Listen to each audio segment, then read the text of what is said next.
Hey, what's up everybody? This is Fl4k, and today I wanted to show you guys a new Fl4k build I've been playing around with, and this is going to be a build focused on our pet actually, which really doesn't happen with most builds. Now take into consideration, this isn't going to be near as powerful as a Fl4k crit build. Almost nothing in the game is. This is not near as strong for killing groups of mobs, for killing bosses, and this build is more for killing groups of mobs, but it's kind of fun to mess around with, to use your pet more. It's a pretty tanky build, and it's just overall kind of a change up rather than just using Fl4k crit builds for absolutely everything all the time. So it's not going to be as strong. Take that into consideration. You're going to need more gear to be super viable, but it is a viable build for, you know, like Mayhem 3, Circle Sada farming, all that type of stuff. So let's get into the talents first. So first we have Ferocity, 5 out of 5, which does 50% pet damage. I have one more for my class mod. Then we have Persistence Hunter, which gives me 12% gun damage and 45% active skill duration, which is really good for Gamma Burst, which we're using. Then we have Go for the Eyes. The first time your pet attacks an enemy, it gets guaranteed crit, and 5 out of 5 gives 75% crit increased damage, a pet critical hit damage. Next we have a 5 out of 5 Who Rescued Who, which is basically whenever Fl4k's pet deals damage, Fl4k regenerates health for a few seconds. Whenever Fl4k deals damage to an enemy, their health is increased, is restored for a portion of the damage dealt. So mainly I use this for my pet keeping it alive. Whenever your pet attacks, you do get 2% of max health per second, which is nice, but 5% of the damage you deal basically heals your pet.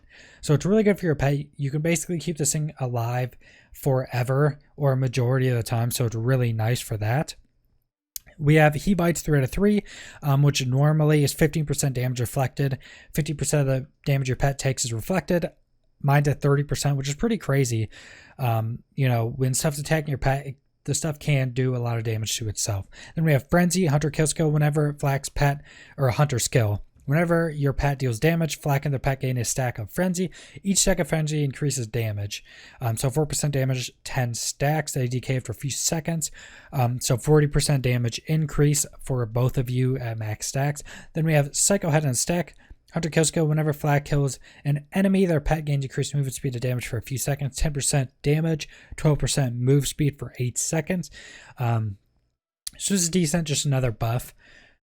This could definitely be a bit stronger. I think this Psycho Head on a Stick should be doubled, to be honest, with how, you know, weak it is a bit, but it is a decent increase. Mutated defenses.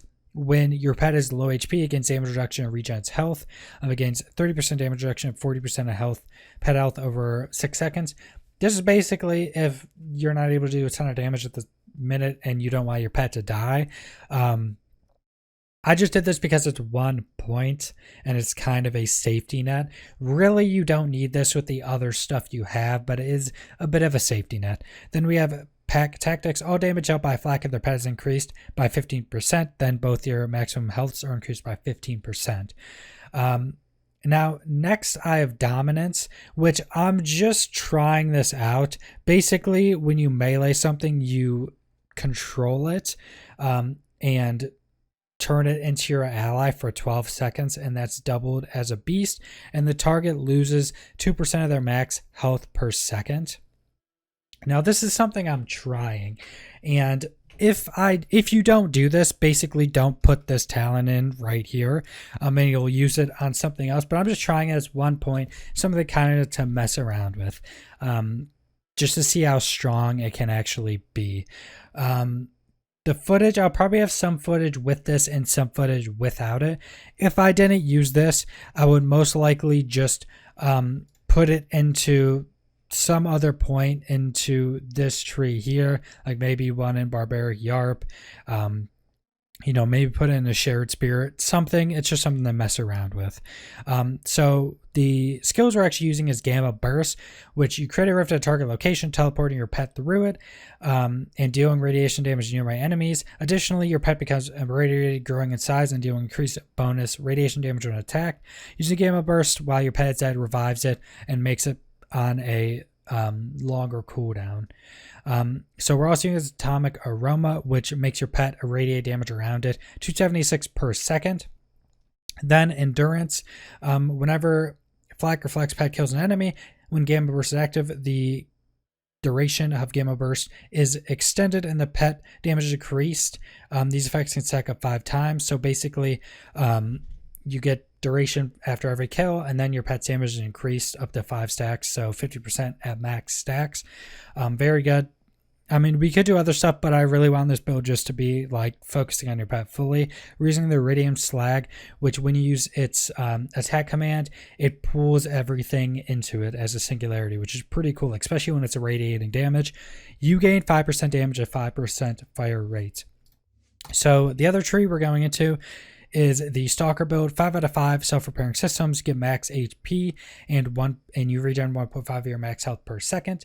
Sikkim, which increases your attack command damage by 30% and attack command cooldown by 30%. So next we have Eager to Impress. Kill skill, whenever Flag kills an enemy, action skill cooldown time is reduced. And whenever your pet kills something, your action skill cooldown is reduced even more, and your attack command cooldown is fully refreshed, which is, that singularity. Next, we have all my BFFs. Allies share a portion of Flak's total health regen. Flak's pet shares twice the amount of health regen. So it's 100% of your health regen is given to your pet, making it more and more tanky.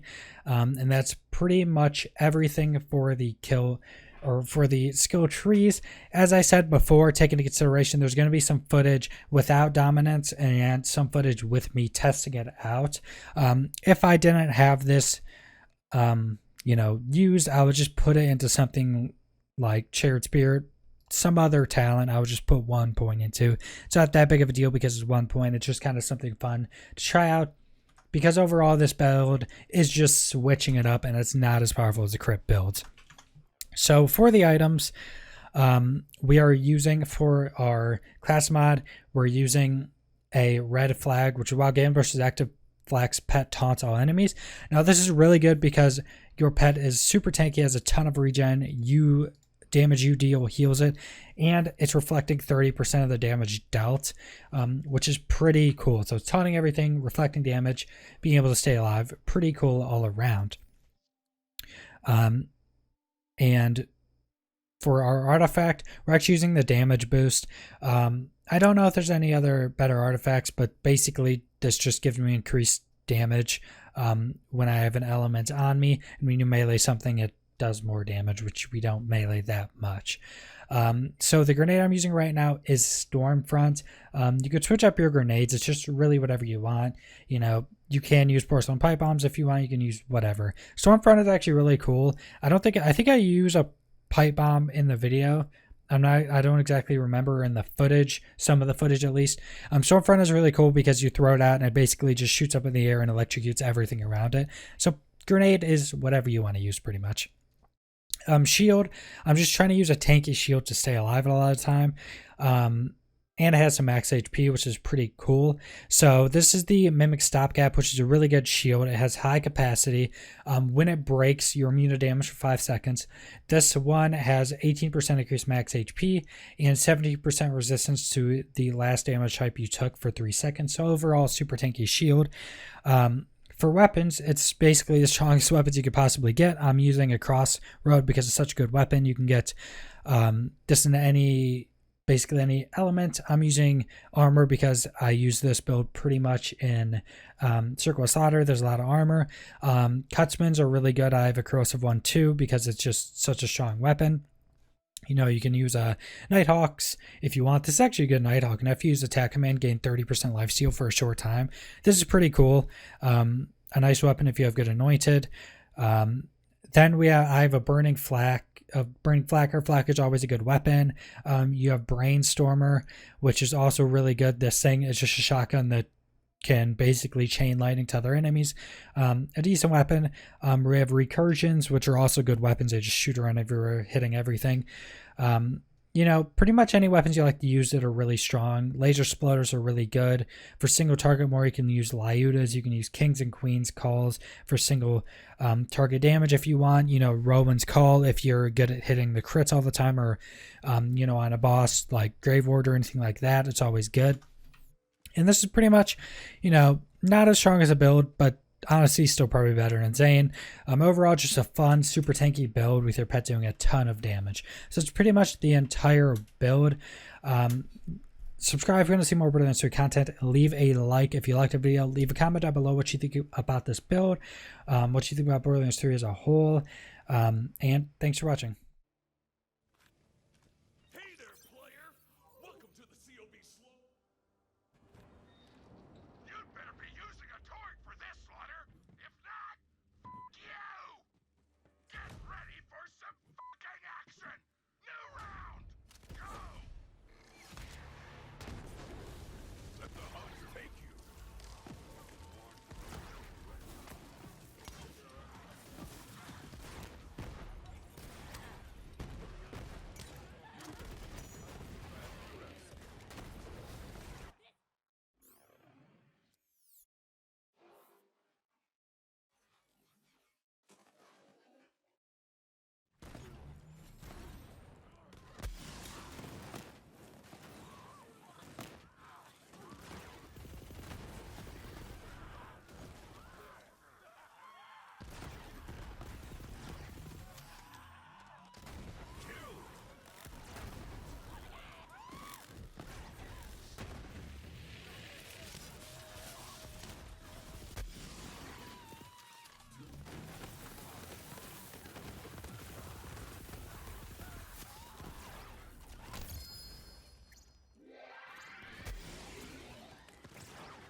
Make me proud.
Feed upon you.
Time to fight!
Your life